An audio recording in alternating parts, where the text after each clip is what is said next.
बिस्मिल्लाहिर्रहमानिर्रहीम, अस्सलाम वालेकुम।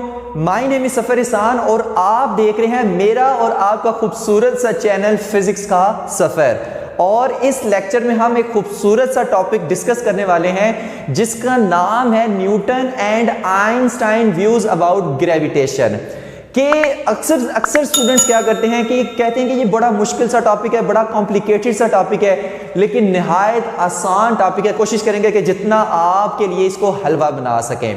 तो पहले हम देखेंगे कि न्यूटन के व्यूज क्या थे ग्रेविटेशन के मुतालिक, फिर हम देखेंगे कि आइंस्टाइन के व्यूज क्या थे ग्रेविटेशन के मुतालिक, और इस लेक्चर में हम देखेंगे कि न्यूटन के जो ग्रेविटी के मुतालिक व्यूज थे उनमें क्या क्या ड्रॉबैक्स थे और आइंस्टाइन ने उनको किस तरह से ठीक किया है, उन दोनों में से किसकी थ्योरी सबसे ज्यादा बेटर थी। और याद रखें कि आइंस्टाइन न्यूटन को अपना उस्ताद भी मानते थे। तो पहले देखते हैं कि न्यूटन्स व्यूज अबाउट ग्रेविटी। अच्छा, न्यूटन क्या कहता है? न्यूटन कहता है कि अगर कोई भी दो ऑब्जेक्ट्स हम ले लें जिनका मैस है, इसका मैस m1 है, इसका मैस है m2, तो इन दोनों के दरमियान क्या पाई जाती है? एक ग्रेविटेशनल फोर्स ऑफ अट्रैक्शन पाई जाती है। मतलब ये दोनों ऑब्जेक्ट्स एक दूसरे को अट्रैक्ट करते हैं, जिसको हम कहते हैं ग्रेविटेशन फोर्स ऑफ अट्रैक्शन के जरिए से। ठीक हो गया।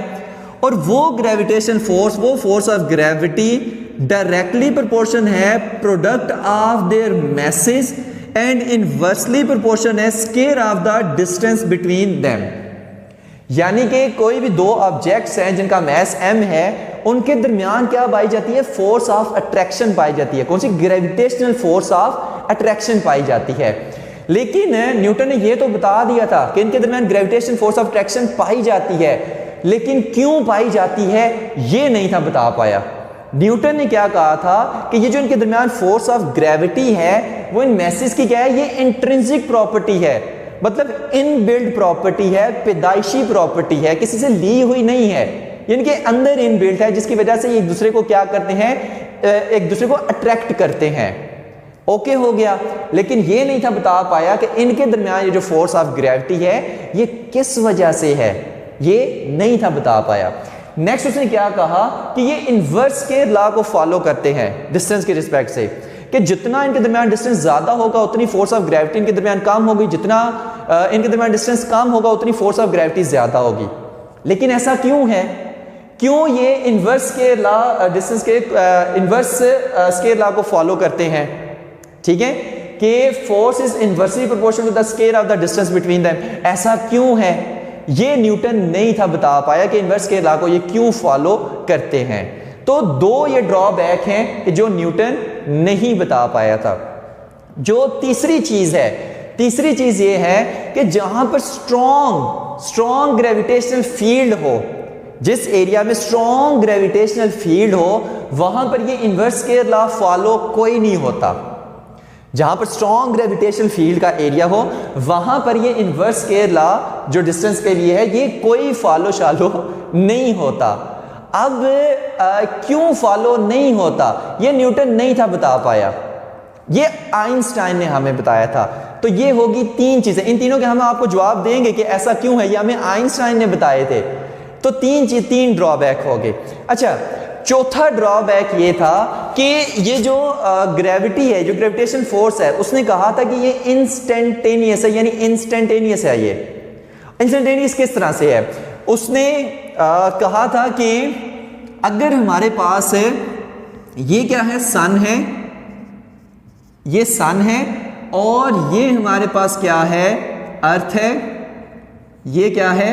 अर्थ है। और जाहिर है इन दोनों के दरमियान क्या है? Gravitational force of attraction, gravity की फोर्स है, जिसकी वजह से अर्थ क्या कर रही है? इस तरह से इस सन के गिर्द रिवॉल्व कर रही है। अब न्यूटन ने कहा था कि ये जो ग्रेविटेशन फोर्स है ना, ये इंस्टेंटेनियस है, कि अगर फॉर एग्जांपल कोई ऐसा फिनोमेना हो कि यहां से सूरज गायब हो जाए, कोई ऐसा फिनोमेना हो कि सूरज यहां से गायब ही हो जाए, तो उसने कहा था कि अगर सूरज यहां से एकदम से गायब हो जाए तो ये अर्थ क्या करेगी? इस पाथ को छोड़ के, इस रिवॉल्विंग पाथ को, इस सर्कुलर पाथ को छोड़ के स्ट्रेट मूव कर जाएगी। इस सर्कुलर पाथ को छोड़ के स्ट्रेट पाथ में मूव कर जाएगी। फिर बाद में सोचा गया कि भाई सन से लाइट अर्थ तक पहुंचने में 8 मिनट 20 सेकंड लगाती है। सन से अर्थ तक लाइट पहुंचने में 8 मिनट 20 सेकंड लगाती है। क्या ग्रेविटेशनल फोर्स की स्पीड, जो ग्रेविटेशन फोर्स है वो उससे भी ज्यादा उसकी स्पीड है कि भाई जैसे ही सूरज खत्म हुआ उसी वक्त अर्थ जो है यहां से गायब हो गई? क्या ये लाइट की स्पीड से भी ज्यादा तेज एक्ट करती है? तो ये उसके ड्रॉबैक थे। अब इसका भी आंसर दिया था आइंस्टाइन ने, लेकिन वो आगे जाके बताएंगे कि क्या वाकई अगर किसी फिनोमेना से सन गायब हो जाए तो एकदम से अर्थ स्ट्रेट पाथ में मूव कर जाएगी, क्या ऐसा एक्चुअल में है या नहीं है? तो ये 4 चीजें होंगी जो हम आगे चल के डिस्कस करेंगे। मैं फिर से कह रहा हूं, ये सारी चीजों के मैं आपको आंसर दूंगा कि क्या एक्चुअल में ऐसा है, अगर नहीं है तो एक्चुअल में क्या होता है अगर ऐसा नहीं है तो ये क्या थे? 4 ड्रॉबैक्स थे। अब देखते हैं और भी कोई ड्रॉबैक लेक्चर के दौरान में याद आया तो इंशाल्लाह मैं आपको बताऊंगा। तो अब देखते हैं कि इनके आंसर क्या हैं जो आइंस्टाइन ने हमें बताए थे, वो चीज अब हम देखते हैं। तो अगर हम ना स्पेस की बात करें, उससे पहले हम स्पेस टाइम थोड़ा सा देख लेते हैं। अगर हम स्पेस की बात करें, फॉर एग्जांपल कोई ऐसी जगह है जहां पर कोई ग्रेविटेशनल फोर्स नहीं है, कोई ग्रेविटी का तस्वुर नहीं है स्पेस के अंदर, तो स्पेस के अंदर हम फॉर एग्जांपल है यहां से कोई ऑब्जेक्ट को थ्रो करते हैं, ऐसे थ्रो किया तो क्या आ जाएगा? सीधा स्ट्रेट मूव करेगा। यहां से थ्रो किया, स्ट्रेट मूव करेगा। यहां से स्ट्रेट मूव कर जाएगा। क्यों? क्योंकि कहीं पर मुड़ेगा छुड़ेगा नहीं, क्योंकि कोई और फोर्स ही नहीं जो उस पर एक्ट कर रही है। अच्छा, अगर मैं किसी ऑब्जेक्ट को यहां से नीचे की तरफ फेंकूं तो स्ट्रेट मूव कर जाएगा, यहां से फेंकूं स्ट्रेट मूव कर देगा, यहां से फेंकूं तो स्ट्रेट नीचे की तरफ आ जाएगा, यहां से फेंकूं तो स्ट्रेट नीचे की तरफ, यहां से फेंकूं तो बिल्कुल स्ट्रेट नीचे की तरफ आ जाएगा। तो यहां से हम एक कॉन्सेप्ट लेते हैं कि ये हमारे पास क्या है, ये हमारे पास स्पेस टाइम है। ये हमारे पास क्या है? स्पेस टाइम है कि जिसके 4 कोऑर्डिनेट्स हैं। अभी ये बातें ऊपर से गुजरी होंगी लेकिन आगे जाके हलवा हो जाएंगी, यही बातें, जिसके 4 कोऑर्डिनेट्स हैं। स्पेस के कोऑर्डिनेट्स हैं 3, टाइम का कोऑर्डिनेट है 1, तो 3 कोऑर्डिनेट कौन से स्पेस के? x, y, z, जिसमें हम कहते हैं कि जो उसकी लंबाई, चौड़ाई और गहराई, और टाइम एक चौथा कोऑर्डिनेट। तो स्पेस टाइम के क्या है? 4 कोऑर्डिनेट हैं। आइंस्टाइन ने कहा था कि आइंस्टाइन ने स्पेस और टाइम को एक ही फ्रेम में रख दिया कि ये एक ही फ्रेम का हिस्सा है। न्यूटन ने कहा था स्पेस और टाइम अलग अलग फ्रेम के हिस्से हैं, लेकिन आइंस्टाइन ने कहा स्पेस टाइम एक ही फ्रेम का हिस्सा है। अब देखें स्पेस टाइम को हम किस तरह से डिफाइन करते हैं। फॉर एग्जाम्पल जेहलम में किसी जगह, एक जगह है शानदार चौक, वहां पर कोई 2 लड़कों की लड़ाई हुई। अब वो शानदार चौक क्या है? स्पेस है।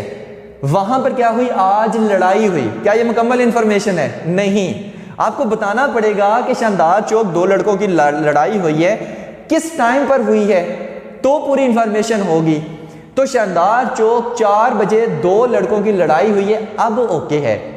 तो शानदार चौक क्या है? स्पेस। 4 बजे लड़ाई, ये क्या है? टाइम। तो स्पेस टाइम, ये पूरी इंफॉर्मेशन हुई।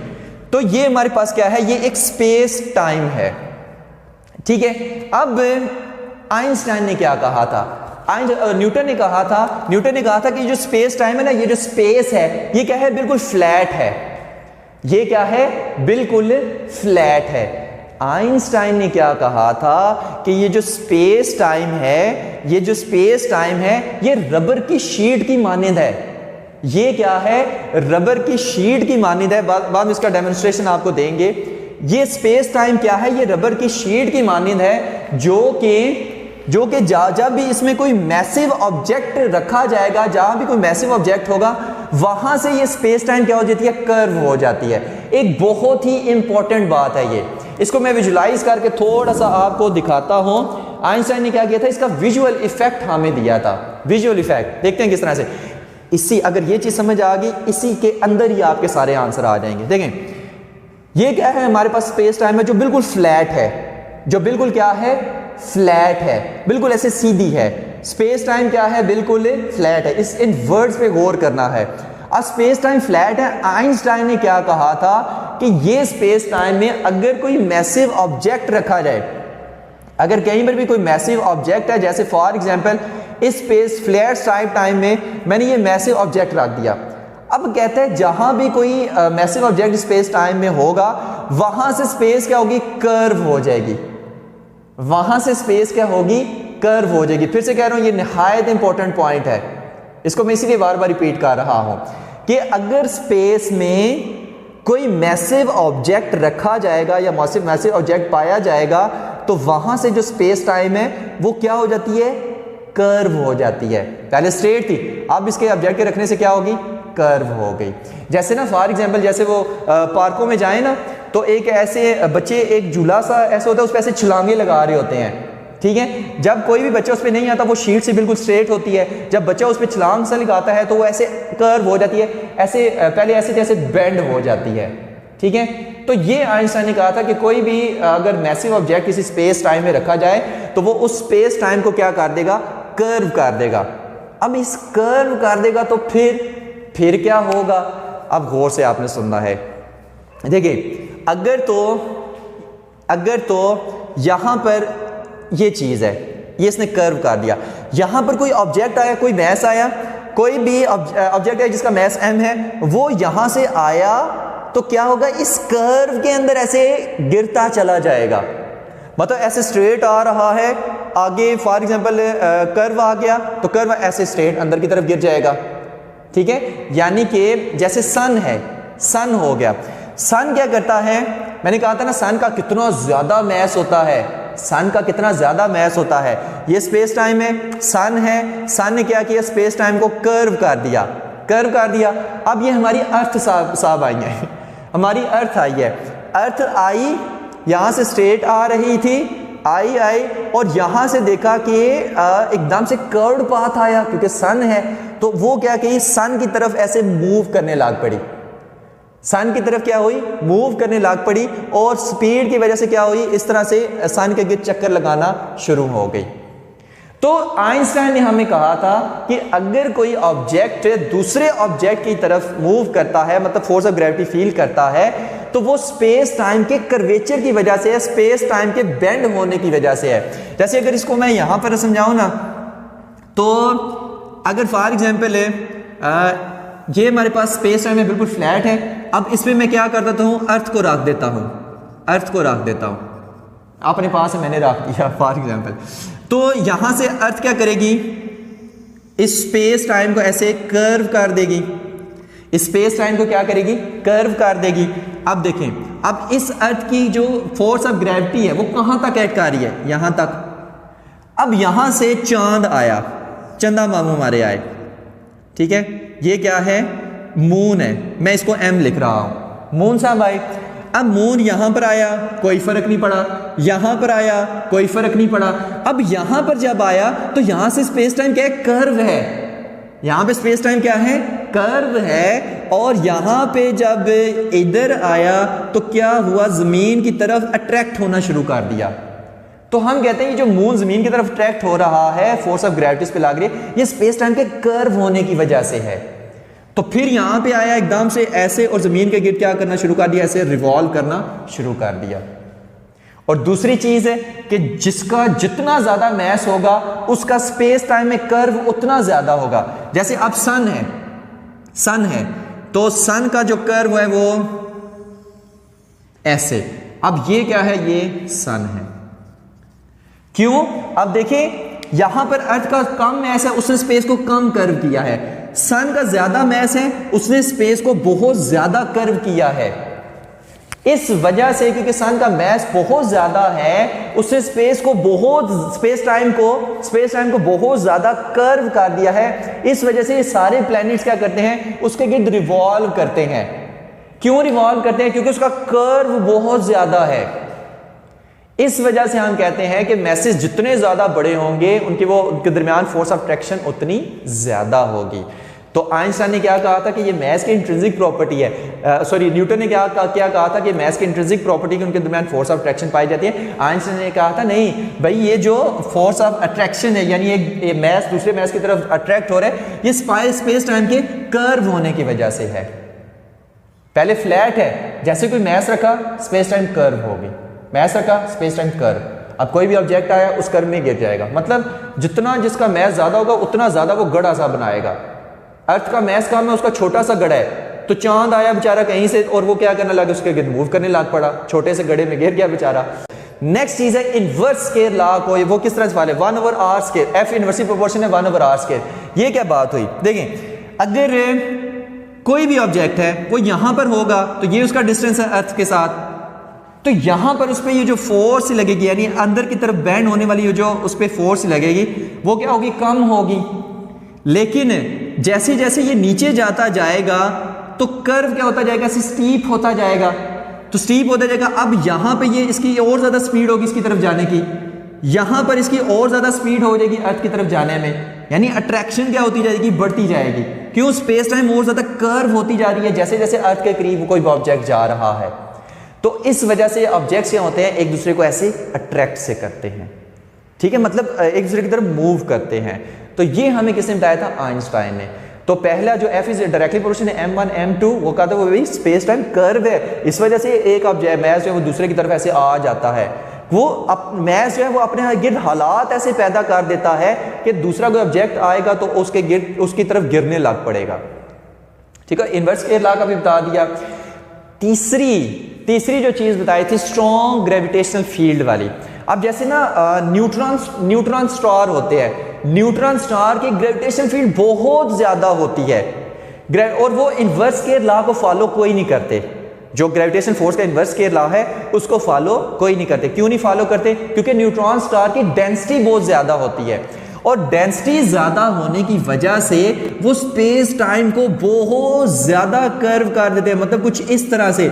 ये कोई न्यूट्रॉन स्टार है, अब देखिए इसने स्पेस टाइम को पहले दूसरों ने देखा ना इससे बहुत ज्यादा कर्व कर दिया क्योंकि बहुत ज्यादा डेंस होता है। इसमें जो है इसमें अगर कोई ऐसे मैस आ रहा है तो एकदम से बड़ी स्पीड से इसकी तरफ आएगा। ये इनवर्स स्केयर लॉ को फॉलो नहीं करते, ठीक है। जहां पर ग्रेविटेशन फील्ड का बहुत ज्यादा स्ट्रांग होती है वहां पर इनवर्स स्केयर लॉ फॉलो नहीं होता। और क्यों नहीं फॉलो होता भाई, वहां पर कर्वेचर इतना ज्यादा हो जाता है कि इनवर्स स्केयर लॉ फॉलो हो ही नहीं सकता, बल्कि 1 की पावर r की 3 या 4 पावर होगी या 5 पावर होगी, ठीक है। तो ये इसकी रीजन थी, ये तीसरी चीज की रीजन दी आइंस्टाइन ने। अच्छा, फोर्थ चीज इसमें आती है जियोडेसिक पाथ। क्या आती है, जियोडेसिक पाथ। ये क्या होते हैं, देखिए अगर तो फ्लैट हो ना, फ्लैट स्पेस टाइम हो, बिल्कुल फ्लैट स्पेस टाइम हो, उसमें अगर कोई बॉडी यहां से यहां पर मूव कर रहा है तो कौन सी मोशन कर रहा है, स्ट्रेट मोशन, स्ट्रेट मोशन, ऐसा ही है ना। अच्छा, अगर ये यहां से कर्व्ड हो जाए, ये यहां से कर्व्ड, मैं बनाने की कोशिश करता हूं, अगर यहां से ऐसे कर्व्ड हो जाए और यहां से कुछ ऐसे, यहां से कुछ ऐसे और यहां से कुछ ऐसे, और क्या बन रहा है मतलब इस तरह, मतलब कोई मैंने ऐसे ऑब्जेक्ट कोई मैस रखा और क्या हुई, ऐसे स्पेस टाइम ऐसे कर्व्ड हो जाएगी। मैं कोशिश करूंगा विजुलाइज के साथ पिक्चर में दे दूं, इस तरह से क्या हो जाएगी, ऐसे कर्व्ड हो जाएगी। भाई कर्व्ड हो गई। अच्छा, अब कर्व ज्योमेट्री में अगर कोई मैस आ रहा है, कर्व ज्योमेट्री में अगर कोई मैस, ये कर्व्ड है, कर्व ज्योमेट्री में अगर कोई ऐसे मैस आ रहा है तो स्ट्रेट पाथ में मूव तो नहीं करेगा, वो क्या करेगा, ऐसे कर्व्ड पाथ के लॉन्ग ऐसे कर्व्ड पाथ में से मूव करेगा। स्पेस टाइम है ना, और मैस रखा, स्पेस कर्व्ड हो गई, कोई भी मैस है, अर्थ है या सन है, कोई भी है, वहां से स्पेस क्या है, कर्व है, गड़ा सा बना हुआ है, मैस आया उस गड़े के अलॉन्ग वैसे मूव करेगा। तो कर्व ज्योमेट्री में मैस जिस कर्व्ड पाथ पे मूव करते हैं उसको हम कहते हैं जियोडेसिक। कर्व ज्योमेट्री में जहां से स्पेस टाइम कर्व्ड है वहां पर जिस पाथ पे वो कोई मैस से मूव करते हैं उसको हम कहते हैं जियोडेसिक। अगर फ्लैट है तो उसको हम कहेंगे स्ट्रेट लाइन पे मूव कर रहा है, ऐसे कर्व्ड पाथ आ गया, ये ऑब्जेक्ट सब आए और उसी कर्व्ड पाथ पे ऐसे मूव करने लग पड़ा, तो वो उसका क्या है, वो जियोडेसिक पाथ है, वो जियोडेसिक हम उसको कहते हैं। ओके हो गया। अच्छा, नेक्स्ट चीज इसमें और कौन सी रह गई, लास्टिंग लाइट है। लाइट के फिनोमेना को हम थोड़ा सा डिस्कस कर लेते हैं कि लाइट, न्यूटन ने क्या कहा था कि ग्रेविटी लाइट को बेंड, उसके बाद जमीन वाला एक और अर्थ वाला भी रह गया। न्यूटन ने कहा था कि जो ग्रेविटी है वो लाइट को बेंड कर देती है। आइंस्टाइन ने भी यही कहा कि लाइट को बेंड कर देती है ग्रेविटी, लेकिन आइंस्टाइन ने कहा कि थोड़ी ज्यादा वो बेंड करती है। आइंस्टाइन ने कहा, न्यूटन ने कहा कि इतनी ज्यादा बेंड नहीं करती लाइट को ग्रेविटी, लेकिन न्यूटन ने कहा कि जो ग्रेविटी है वो लाइट को इतना ज्यादा बेंड नहीं करती, थोड़ा बेंड करती है। आइंस्टाइन ने कहा कि जो ग्रेविटी है, जो कर्व्ड हमारे पास स्पेस टाइम है, वो लाइट को बहुत ज्यादा बेंड करता है। अब किस तरह से, वो चीज देखते हैं। देखिए यहां से ना, अगर हमारे पास ये स्पेस टाइम है, मैं कैसे बनाऊं इसको, ये स्पेस टाइम है, ठीक है, और लाइट है फॉर एग्जांपल ये आ रही है, तो इस कर्व्ड पाथ से टकरा के लाइट ऐसे बेंड हो जाएगी। यानी कि ये कर्व्ड पाथ है, इसको समझने की कोशिश करें। ये कर्व्ड पाथ है, ये कर्व्ड पाथ है, ठीक है, जो किसी मैस स्पेस टाइम में कोई मैस पड़ा हुआ है उसके गिर्द ऐसे क्या है, ऐसे कर्व्ड सा पाथ है, कर्व्ड सा पाथ है, और लाइट ऐसे आई, लाइट आई, और ये जो कर्व्ड पाथ है, ये जो कर्व्ड है, इससे लाइट ऐसे बेंड होकर थोड़ी सी ऐसे मुड़ जाएगी।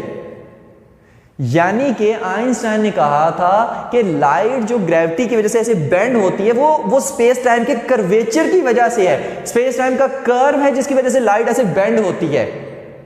इस कर्व की वजह से लाइट क्या होती है, ऐसे बेंड हो जाती है। हालांकि जाना उसको बिल्कुल स्ट्रेट चाहिए था, लेकिन इस कर्व की वजह से लाइट बेंड हो गई। ओके हो गया, तो ये चीज याद रखनी है। इसी चीज को ना ऑब्जर्व भी किया गया, आपकी साइड इंफॉर्मेशन में भी है, वो भी आपको बता देते हैं कि किस तरह से। देखिए 1919 में 1919 में ही है, ठीक है, 1919 में एक सोलर एक्लिप्स लगा। सोलर एक्लिप्स लगा, ये क्या है, अर्थ है, और अगर ये अर्थ है और यहां पर क्या है, सन है, यहां पर क्या है, सन है, और सूरज ग्रहण लगा 1919 में। यहां पर कोई स्टार था, यहां पर क्या है, स्टार था ए, और ये कोई पोजीशन है बी, या बी पोजीशन को बाद में बताते हैं। तो साइंटिस्ट के मुताबिक ये स्टार क्या था, सन के बिल्कुल पीछे था, बिल्कुल पीछे था, और यहां पर क्या हुआ कि जैसे सूरज ग्रहण लगा तो यहां पर इसकी लाइट कुछ ऐसे आई, और क्योंकि स्पेस टाइम कर्व्ड है, स्पेस टाइम सन के गिर्द ऐसे गड़ा सा है, तो यहां से वो लाइट ऐसे बेंड होके अर्थ की तरफ आई। लाइट वो बेंड होके क्या हुई, अर्थ की तरफ आई, जिसको यहां पर अर्थ पे डिटेक्ट किया गया, उसको मेजर किया गया। कोई स्टार है, ठीक है, स्टार की लाइट है ना, यहां पर क्या है, कोई स्टार है, तो स्टार की लाइट क्या हुई, ऐसे बेंड होके अर्थ की तरफ आई। सोचा ये गया कि यहां पर स्टार हो सकता है, यहां पर उसकी अपेरेंट पोजीशन हो बी पॉइंट पर, लेकिन वो बी पॉइंट पर नहीं है, उसकी एक्चुअल पोजीशन ए पॉइंट पर थी। ए पॉइंट से यहां से लाइट बेंड होके अर्थ तक आई, और यहां पर आइंस्टाइन ने जो बताया था कि इस स्टार की लाइट इतने एंगल पे कर्व होके आएगी, एग्जैक्टली वही एंगल था जो उसने प्रिडिक्शन की थी कि स्टार की लाइट है, ये ऐसे बेंड होके इतने एंगल पे बेंड होके अर्थ तक आएगी, तो एग्जैक्टली वही प्रिडिक्शन थी। यानी कि फॉर एग्जाम्पल है, न्यूटन ने भी कहा था कि लाइट बेंड होती है। फॉर एग्जाम्पल न्यूटन ने कहा था, मैं समझाने के लिए, न्यूटन ने कहा था कि 2% लाइट बेंड होती है, मतलब 2% लाइट ऐसे बेंड होगी 2 डिग्री एंगल पे या जो भी। लेकिन आइंस्टाइन ने क्या कहा था कि भाई 4% होगी, यानी कि लाइट ट्वाइस बेंड होती है, ठीक है। यानी आप ये समझ लें कि न्यूटन ने कहा था कि light for example 2 degree bend होगी फॉर एग्जाम्पल, लेकिन आइंस्टाइन ने कहा था नहीं भाई लाइट 4 डिग्री बेंड होगी, तो वो 4 डिग्री करेक्ट था, 2 डिग्री गलत था, यानी लाइट ज्यादा बेंड होती है। ये आइंस्टाइन की प्रिडिक्शन थी। तो एक चीज ये होगी। लास्ट चीज जो इसमें आती है वो क्या है कि वो जो मैंने अर्थ का कहा था, ये सन है, ये अर्थ है, ठीक है। और मैंने कहा था कि अगर क्या जो ग्रेविटेशन फोर्स है वो इंस्टेंटेनियस होती है, नहीं, ऐसा कुछ भी नहीं है। आइंस्टाइन ने कहा था, मैंने नहीं था कहा, आइंस्टाइन ने ऐसा कहा है। आइंस्टाइन क्या कहता है कि अगर फॉर एग्जाम्पल कुछ ऐसा हो कि यहां से सन गायब हो जाए, यहां से सन गायब हो जाए, तो जो अर्थ है वो एकदम स्ट्रेट पाथ में मूव नहीं कर देगी, अपने ऑर्बिट को नहीं छोड़ेगी, बल्कि उसी तरह रिवॉल्व करती रहेगी। क्यों? क्योंकि उसने कहा था कि अगर सन यहां से गायब हो जाए तो स्पेस टाइम में एक डिस्टर्बेंस प्रोड्यूस होगी। जैसे ना पानी में पत्थर फेंके तो क्या होती है, ऐसे रिपल सी प्रोड्यूस होती है। इसी तरह कहता है कि अगर सन फॉर एग्जाम्पल यहां से एकदम से गायब हो जाए तो इसमें स्पेस टाइम में एक डिस्टर्बेंस ही प्रोड्यूस होगी और ऐसे रिपल सी प्रोड्यूस होंगी। और वो रिपल्स जब तक अर्थ तक नहीं पहुंचेंगी, अर्थ उसी ऑर्बिट में मूव करती रहेगी।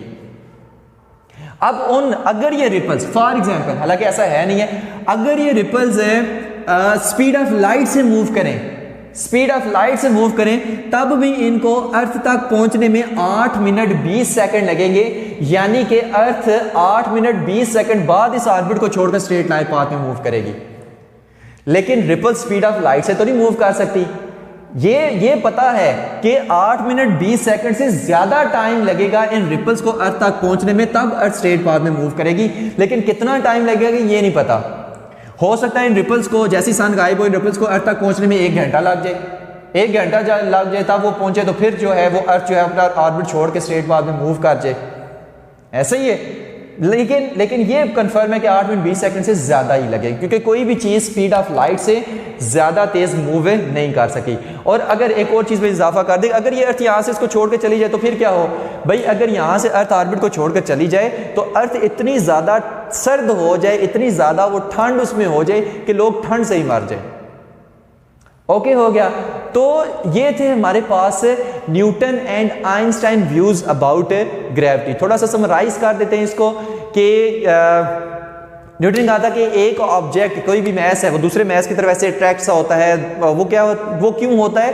क्योंकि स्पेस टाइम ऐसे कर्व्ड है और उस मैस के गिर्द ऐसा कर्व्ड पाथ सा मान जाता है, ऐसे हालात पैदा हो जाते हैं कि कोई भी चीज ऐसे उस कर्व्ड पाथ में आएगी तो उस मैस की तरफ खींची चली आएगी। उस मैस की तरफ क्या होगी? खींची, क्योंकि गड़ा सा बना हुआ है तो खींची चली आएगी, ना चाहते हुए भी खींची चली आएगी।